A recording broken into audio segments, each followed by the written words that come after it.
Hello friends, welcome back to books lover 365। आज हम chapter number 8 का क्वेश्चंस देखेंगे एनसीईआरटी एग्जाम्पलर्स का। So let's start. First question हमारे पास है, नीचे दी गई जीवों की सूची में वे कौन से जीव है जो अलैंगिक विधि से जनन करते। अलैंगिक विधि से जनन कौन करते? केला। तो एक करेक्ट आंसर है। केला बीज प्रोड्यूस नहीं कर सकता, सीड नहीं बनाता, इसलिए वो अलैंगिक विधि से करेगा। कुत्ता तो लैंगिक होता है। ईस्ट अलैंगिक है। अमीबा वो भी अलैंगिक है, यानी कि 1, 3 एंड 4, 1, 3 एंड 4 भी हमारा करेक्ट आंसर रहेगा।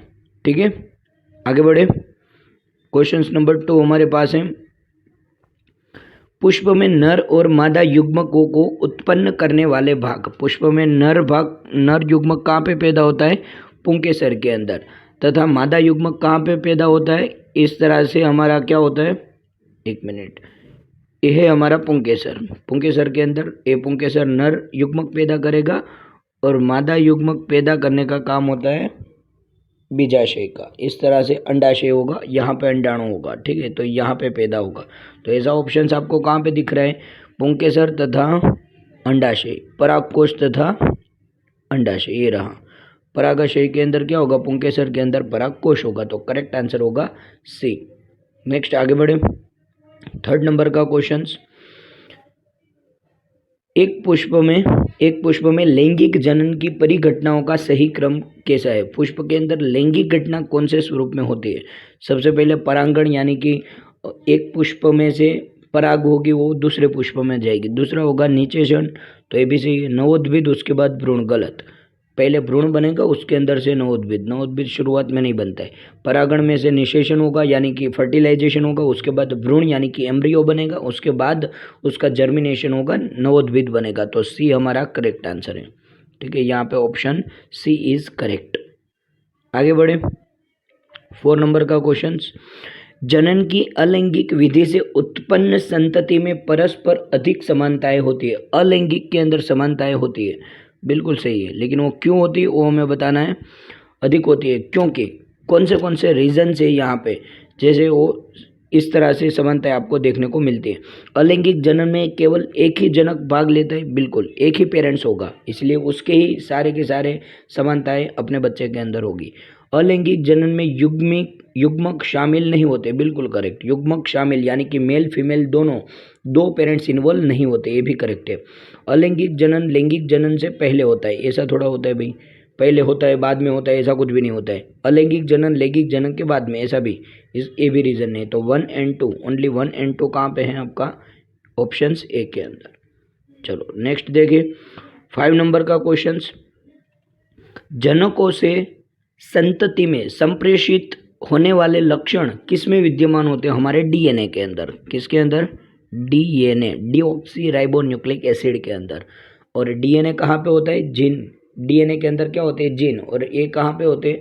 पूरे के पूरे रंगसूत्र के अंदर, यानी कि यहाँ पे करेक्ट आंसर होगा जीन। ठीक है, चलो आगे बढ़े।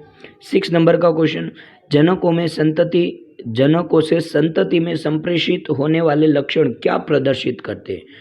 यानी कि पेरेंट्स में से बच्चों के अंदर जो लक्षण आते हैं वो क्या दर्शाते हैं? चलो तो देखें। केवल जनकों में समानताएं, केवल जनकों में विविधताएं नहीं, दोनों दिखाता है। समानताएं भी होगी और विविधताएं भी होगी, तो हमारा करेक्ट आंसर होगा सी। नेक्स्ट आगे बढ़े। 7 नंबर, अमीबा, स्पाइरोगाइरा और ईस्ट में जनन की सामान्य विशेषता क्या होती है? तीन अलैंगिक जनन करते हैं, और ये हमें ऑप्शन ए में दिया गया है। ठीक है, तीन। अमीबा प्रोटोजोआ में आएगा, स्पाइरोगाइरा जो है स्पाइरोगाइरा और एक्वेटिक है, तथा ईस्ट जो है वो फंगस है। राइट, चलो आगे बढ़े। स्पाइरोगाइरा में अलैंगिक जनन किसके द्वारा होता है? देखो स्पाइरोगाइरा इस तरह की होती है, ठीक है, इस तरह की पूरी। उसके अंदर क्या होते हैं? वो ब्रेक होती है छोटे छोटे टुकड़ों के अंदर, इस तरह से। तो ऐसे छोटे छोटे टुकड़ों के अंदर ब्रेक हो जाएगी, टुकड़े बन जाएंगे और फिर से बन जाएंगे। ठीक है, तंतुओं को छोटे छोटे टुकड़ों में तोड़कर। तो 8 के अंदर हमारा पहला ए आ गया। ठीक है, ये हमारा करेक्ट है। नेक्स्ट आगे बढ़े। 9 नंबर का क्वेश्चन हमारा, प्लाज्मोडियम में एक कोशिका के अनेक कोशिकाओं में विभाजन होने की क्षमता को क्या कहते हैं? एक प्लाज्मोडियम इस तरह से होता है और बहुत सारे इस तरह से बहुत सारे कोशिकाओं के अंदर विभाजित हो जाते हैं। बहुत सारी यानी कि 100 से भी ऊपर हो सकती है। ठीक है, सभी के अंदर इस तरह से कोशिका केंद्र भी होगा। तो एक ही में से बहुत सारे 100 की संख्याओं में, हजारों की संख्या में वो बन सकते हैं। तो उसे कहते हैं बहुभाजन। क्या कहते हैं हम उसे? बहुभाजन। अमीबा है, पैरामीशियम है, युग्लिना है, वो सब के अंदर द्विभाजन होता है। ईस्ट के अंदर मुकुलन होता है। ठीक है, कहाँ गया? ये रहा, ईस्ट के अंदर मुकुलन होता है। नेक्स्ट देखें 10 नंबर का, पुष्पी पौधों में जनन अवस्थाओं का सही क्रम कौन सा है? हमें यहाँ पे जनन अवस्था देखनी है, उसका सही क्रम कौन सा है? युग्मक, युग्मनज, भ्रूण, नवोद्भिद। बिल्कुल करेक्ट, ये पहला वाला है हमारा करेक्ट है। सबसे पहले युग्मक होगी, उसके अंदर से युग्मनज बनेंगे, उसके बाद भ्रूण यानी कि एम्ब्रियो बनेंगे, उसके बाद नवोद्भिद बनेगा यानी कि नया प्लूम्यूल निकलेगा। चलो आगे बढ़े। 11 नंबर, एक स्पीसीज के जनकों और संततियों में गुणसूत्रों की संख्या किसके कारण नियत होती है? यानी कि अगर हमारे मेल है, कोई मेल है और फीमेल है, ठीक है, माता पिता है, तो उसके अंदर 46 क्रोमोजोम होते हैं। फादर के अंदर भी और मदर के अंदर भी कितने होते हैं? 46। लेकिन उसका जो चाइल्ड होता है, यहाँ पे चाइल्ड जो होता है, वो चाइल्ड के अंदर भी 46 ही होते हैं। इसका कारण क्यों है? क्योंकि जब ये मेल जो है, फादर जो है, वो जब युग्मक बनाएंगे तो उसके अंदर सिर्फ कितने होंगे? 23। और माता के अंदर भी कितने होंगे? 23। तो ये 23 दोनों की साइड से हमें मिलेंगे और अगेन हमारे अंदर कितने हो जाएंगे? 46। यानी कि पिता की तरफ से 23 मिले, माता की तरफ से 23 मिले और दोनों का कॉम्बिनेशन हम बने और हमारे अंदर है 46। ठीक है, तो ये हमारे देखने युग्मक बनने के दोनों गुणसूत्रों की संख्या का आधा रह जाना। गुण संख्या की संख्या कैसी रह जाती है? आधी। बाकी हमारे अंदर कैसी हो जाती है? डबल हो जाती है। ठीक है, चलो आगे बढ़े। 12 नंबर का क्वेश्चन हमारा, राइजोपस में उन नलिकाकार सूत्र जैसी संरचनाओं को क्या कहते हैं जिन पर बीजाणु धानियां लगी रहती है? मान लो कि इस प्रकार से, इस तरह से मान लो कि ये है, ठीक है, तो ये बीजाणु धानी ऐसा मान लो, यहाँ पे बीजाणु भरे हैं। ठीक है, तो आपको इसका नाम बताना है। इसको क्या कहते हैं? हाइफे। क्या कहते हैं? हाइफे। क्योंकि ये राइजोपस क्या होती है? फंगस होती है। क्या होती है? फंगस, यानी कि फंजाई। फंजाई के अंदर जो उसके टुकड़े होते हैं उसे क्या कहते हैं? Hyphae. This is also hyphae, उसे भी हाइफे ही कहेंगे। ठीक है, चलो सो नेक्स्ट आगे बढ़े। 13 नंबर का क्वेश्चन हमारा, कायकी प्रवर्धन द्वारा नए पौधे निम्नलिखित में से किससे बनते हैं? कायकी प्रवर्धन के अंदर किसके किससे में बनेंगे? तने में से बनेंगे, जड़ में से बनेंगे, पुष्प में से नहीं बनते, पत्तियों में से बनेंगे। तो हमारा बी ऑप्शन करेक्ट हो जाएगा, तना, जड़ तथा पत्तियाँ। नेक्स्ट 14 नंबर का क्वेश्चन देखें, डबल रोटी के स्लाइम पर कवक यानी कि फंगस, कवक का तीव्र गति से फैलने के लिए उत्तरदायी कारक कौन सा है? बड़ी संख्या में बीजाणुओं को ना, बिल्कुल, अगर बड़ी संख्या में बीजाणु होंगे तो बड़ी तेजी से फैलेंगे। डबल रोटी में नमी और पोषकों की उपलब्धता, बिल्कुल, कवक को बढ़ने के लिए नमी की जरूरत है तथा थोड़े से टेम्परेचर की जरूरत है और पोषक तत्वों की तो जरूरत होगी। नलिकाकार शाखित हाइफों की मौजूदगी, नलिकाकार हो या कोई भी आकार का हो, हमें क्या फर्क पड़ता है? ऐसा नहीं है। गोलाकार बीजाणु, गोलाकार हो, जो भी आकार के हो, हमें उससे कोई लेना देना नहीं। यानी कि ओनली 1 and 2 हमारा करेक्ट आंसर होगा। ओनली 1 and 2, कहाँ पे? ओनली 1 and 2, यहाँ पे ए के अंदर हमें दिया गया ओनली 1 and 2, जो कि हमारा करेक्ट आंसर बनेगा। नेक्स्ट, परागनली की लंबाई निम्नलिखित में से किन किन के बीच की दूरी निर्भर करती है? देखो, परागनली कहाँ पे होती है? इस तरह से, और यहाँ पे नीचे क्या होती है? अंडाशय। तो ये है हमारी परागनली। तो कुर्के के बीच के, तो देखो, एक तो ये वर्तिका का अग्रभाग है तथा ये है बीजांड, यहाँ पे होगा ना बीजांड, तो ये दोनों के बीच की दूरी को तय करेगा। हमें इसके बारे में आंसर देना है। ठीक है, तो ऐसा कहाँ पे लिखा है? पुंकेसर के भीतर परागकण, नहीं, ये नहीं। वर्तिकाग्र ऊपरी सतह पर वर्तिकाग्र का निचला भाग, ये भी नहीं। वर्तिकाग्र की ऊपरी सतह पर परागगण और बीजांड, बिल्कुल सही। तो यहाँ पे हमारा बी जो है वो हमारा करेक्ट आंसर है। राइट, चलो आगे बढ़े। 16 नंबर का, पुष्पों के संदर्भ में निम्नलिखित में से कौन से कथन सही है? पुष्प हमेशा उभयलिंगी होता है, गलत। हमेशा उभयलिंगी थोड़े होंगे, एक लिंगी पुष्प भी होते हैं भाई, हमेशा उभयलिंगी नहीं होते। ये लैंगिक जनन के अंग है, बिल्कुल सही। पुष्प जो है वो लैंगिक जनन के लिए बनाई गई है, चाहे एक लिंगी हो उभयलिंगी हो। ये पौधों के सभी वर्गों में सभी वर्गों में कैसे पाए जाएंगे? बहुत सारे पौधे हैं जो अपुष्पीय हैं, ठीक है, जैसे कि बनाना, राइट। निषेचन के बाद इनमें फल बनते हैं, बिल्कुल सही। फर्टिलाइजेशन के बाद इसके अंदर क्या बनेंगे? फ्रूट्स बनेंगे। तो हमारा 2 और 4 हमें डी के अंदर मिलेगा, तो डी हमारा करेक्ट आंसर है, ठीक है, डी हमारा करेक्ट आंसर है। चलो आगे बढ़े। 17 नंबर का क्वेश्चन देखें हम। एक लिंगी पुष्पों के संदर्भ में निम्नलिखित कथनों में से कौन सा कथन सही है? आपको एक लिंगी पुष्प के लिए सही कथन बताना है। इनमें पुंकेसर और स्त्रीकेसर दोनों होते, दोनों होंगे तो उसे उभयलिंगी कहेंगे, एक लिंगी नहीं कहेंगे, इसलिए पहला वाला गलत। पहले जहाँ जहाँ पे दिया है वो सभी गलत। इनमें या तो पुंकेसर होते या तो स्त्रीकेसर हो, बिल्कुल सही। या तो पुंकेसर हो गए या तो स्त्रीकेसर हो गए, यानी कि 2 वाले हमारे आंसर सही हो जाएंगे। यहाँ पे 2 नहीं है इसलिए वो भी गलत, तो हमारा करेक्ट आंसर अपने आप बन गया बी। चलो फिर भी देखिए उसके अंदर आगे। तो ये पहला वाला गलत है, दूसरे वाला सही है। इनमें परागण होता है, बिल्कुल सही। परागण तो होगा ही ना भाई, यस। होगा, पॉलिनेशन तो होगा ना, एक पुष्प में से दूसरे पुष्प में परागण जाएगा, परागण होगा। वे एकलिंगी पुष्प जिनमें केवल पुंकेसर होते हैं फल उत्पन्न नहीं करते, बिल्कुल सही। जिसके पास सिर्फ पुंकेसर होगा वो पुष्प फल उत्पन्न नहीं कर सकते, क्योंकि फल कौन उत्पन्न करते हैं? स्त्रीकेसर वाला पार्ट। तो 2, 3, 4 ये जहाँ पे दिया गया होगा वो हमारा करेक्ट हो, वो हमें बी में दिया गया है, ठीक है। चलो नेक्स्ट आगे बढ़े। 18 नंबर का क्वेश्चन हमारे पास आ गया है। पुष्पी पौधों के संदर्भ में लैंगिक जनन के बारे में निम्नलिखित कथनों में से कौन सा कथन सही है? सही कथन आपको बताना है और लैंगिक जनन के बारे में दिखाना है, ठीक है। तो यहाँ पे हम देखें, इसे 2 प्रकार के युग्मकों की आवश्यकता होती है, बिल्कुल सही। नर तथा मादा 2 की आवश्यकता होती है। निषेचन एक अनिवार्य घटना है, बिल्कुल। फर्टिलाइजेशन तो होना ही चाहिए। इसके फलस्वरूप हमेशा ही युग्मनज बनता है, बिल्कुल सही। यहाँ पे जाइगोट हमेशा बनेगा, युग्मनज हमेशा बनेगा। नेक्स्ट देखिए, इससे बनने वाली संतति क्लोन कहलाती, क्लोन नहीं कहलाएगी, क्योंकि क्लोन कब कहेंगे? एक लिंगी अलिंगी जनन होगा तब। तो 1, 2, 3 हमें सी के अंदर दिया गया, जो कि हमारा करेक्ट आंसर है। चलो नेक्स्ट आगे बढ़े। 19 नंबर का क्वेश्चन, चित्र में दिखाई गई ABC के क्रम में कौन सा नाम है? ठीक है, चलो सबसे पहले ए की बात करें तो ए क्या है? ऊपर का भाग है, यानी कि ऊपर का भाग होता है प्रांकुर। तो ये बीज पत्र जो दिया गया वो गलत है, पहला होगा प्रांकुर। दूसरा बी यानी कि ए वाला भाग पूरा का पूरा। तो ए वाला भाग क्या है? बीज पत्र, यानी कि प्रांकुर पहला है, बीज पत्र दूसरा है। और सबसे नीचे वाला भाग जो है वो सी है, यानी कि मूलांक है। तो ऐसा कहाँ पे आपको देखा?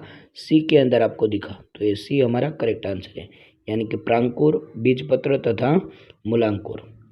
नेक्स्ट देखें, लैंगिक जनन के फलस्वरूप उत्पन्न संतति में अधिक विविधताएं पाई जाती है, बिल्कुल सही। लैंगिक जनन से अधिक विविधताएं प्राप्त होगी, लेकिन क्यों वो हमें बताना है। लैंगिक जनन एक अधिक समय तक चलने वाली, अधिक समय ऐसा समय के लिए नहीं है।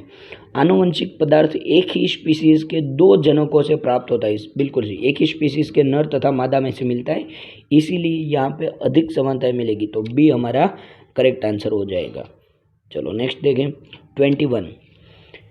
जीवधारियों के लिए जनन करना अनिवार्य है, यानी कि जीवधारियों को प्रजनन करना ही चाहिए, क्यों? तो इसका रीज़न हमें बताना है। व्यष्टि जीवित बना रहे इसलिए ना, ऐसा नहीं। वे अपनी ऊर्जा आवश्यक की पूर्ति कर सके, ऊर्जा के लिए थोड़ी ना करते, ऊर्जा तो यहाँ पे वेस्ट होती है। वृद्धि को बनाए रखने नहीं, अगर जनन नहीं करेंगे तो भी वृद्धि तो होगी। पीढ़ी दर पीढ़ी स्पीसीज की निरंतरता को बनाए रखने के लिए, बिल्कुल सही। हमें निरंतरता को बनाए रखने के लिए जनन करना पड़ेगा। अगर सभी मनुष्य जनन करना बंद कर दे तो करीबन 100 साल के बाद पृथ्वी पर से सभी के सभी मनुष्य खत्म हो जाएंगे। समझ में आया? आज जो 5-5, 10-10 साल के बच्चे हैं वो भी 100 साल के बाद मर जाएंगे। तो हमें डी, पीढ़ी दर पीढ़ी स्पीशीज की निरंतरता को बनाए रखने के लिए क्या करना पड़ेगा? जनन करना पड़ेगा। नेक्स्ट क्वेश्चन देखें, 22 नंबर का। किशोरावस्था के दौरान मानव शरीर में अनेक परिवर्तन होते हैं, उस परिवर्तन पर चिन्ह लगाए जिसका संबंध लड़कों के लैंगिक परिपक्वता है। लड़कों के लिए लैंगिक परिपक्वता, दूध के दांत को टूटना, ऐसा कुछ नहीं है, सिर्फ लड़कों में होगा ऐसा थोड़े। कद बढ़ना, ये भी लड़कियों में हो सकता है भाई। आवाज़ भारी होना, बिल्कुल सही। आवाज़ भारी होना ये लड़कों का एक निशानी है, चिन्ह है, जिससे पता चलता है कि लैंगिक परिपक्वता आ चुकी है। राइट। नेक्स्ट देखें, स्त्रियों में वह घटना कौन सी है जो जनन प्रावस्था का प्रारंभ दर्शाती है? कौन सी होती है? पीरियड्स, मेंस्ट्रुअल साइकिल यानी कि रजोदर्शन। राइट।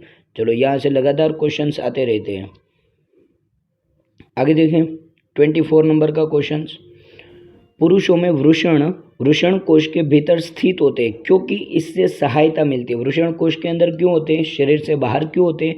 ताकि शुक्राणु बन सके इसलिए। अगर उसको शरीर में रख दिया जाए तो टेम्परेचर शरीर का हाई होने की वजह से शुक्राणु नहीं बनेंगे। वृषण कोश का टेम्परेचर हमारे शरीर के ताप से कम होता है। राइट, ये भी याद रखना।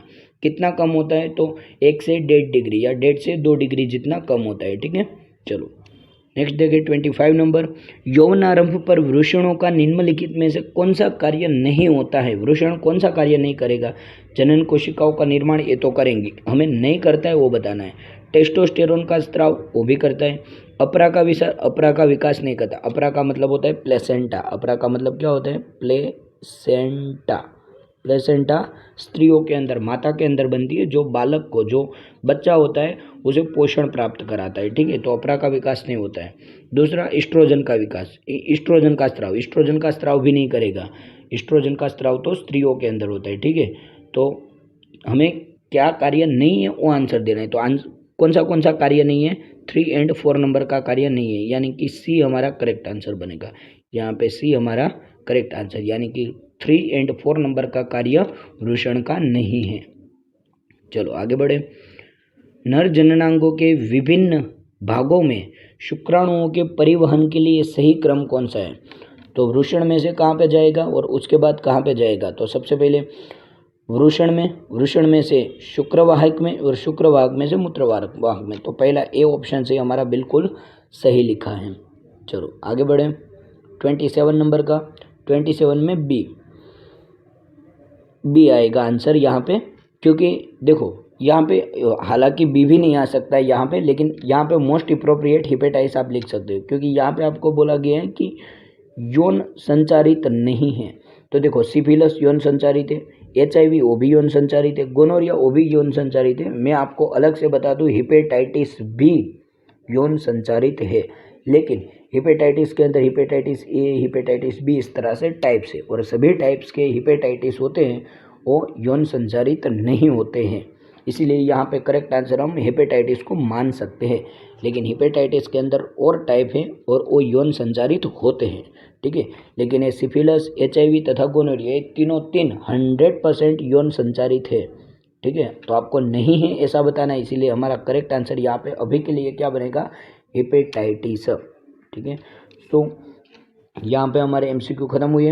अब यहाँ पे लघु उत्तरीय प्रश्न है जो आप वीडियो को पॉज करके नोट डाउन कर लेना। ठीक है। उसका उत्तर भी मैं आपको पीछे दिखाता हूँ। ठीक है। चलो तो मैं यहाँ से वीडियो को फास्ट फॉरवर्ड में भगाता हूँ, लेकिन आप आराम से उसको वीडियो को पॉज करके या तो वीडियो को थोड़ा सा स्लो करके देख लेना। चलो वीडियो को स्टॉप करके आप ये सभी के सभी क्वेश्चंस नोट कर सकते हैं। राइट। तो यहाँ पे इस तरह से दिया गया एक चित्र संबंधित है। ठीक है। बहुत सारे यहाँ से बायोलॉजी के अंदर चित्र संबंधित क्वेश्चंस बहुत सारे आते हैं। ठीक है। तो ये सारे के सारे क्वेश्चंस आप नोट कर लेना। ना समझ में आए तो आप कभी भी कमेंट करके पूछ सकते हैं, हम ज़रूर कोशिश करेंगे एक्सप्लेन करने की।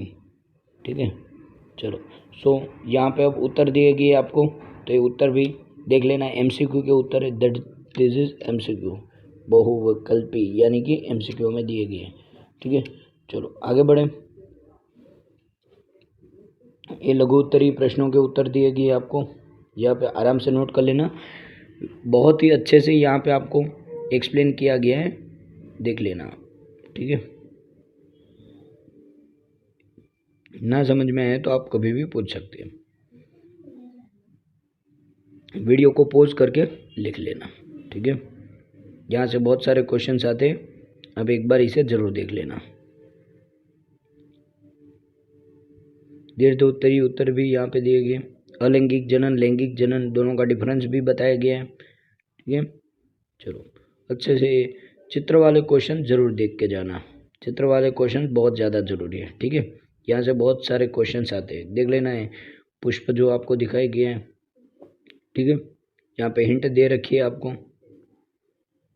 सभी क्वेश्चंस की हिंट दे रखी है अच्छे से आपको। So thank you so much. अगर आपको हमारा ये प्रयास पसंद आता है तो हमारी चैनल को ज़रूर सब्सक्राइब करें तथा और विद्यार्थियों के साथ शेयर करें। धन्यवाद।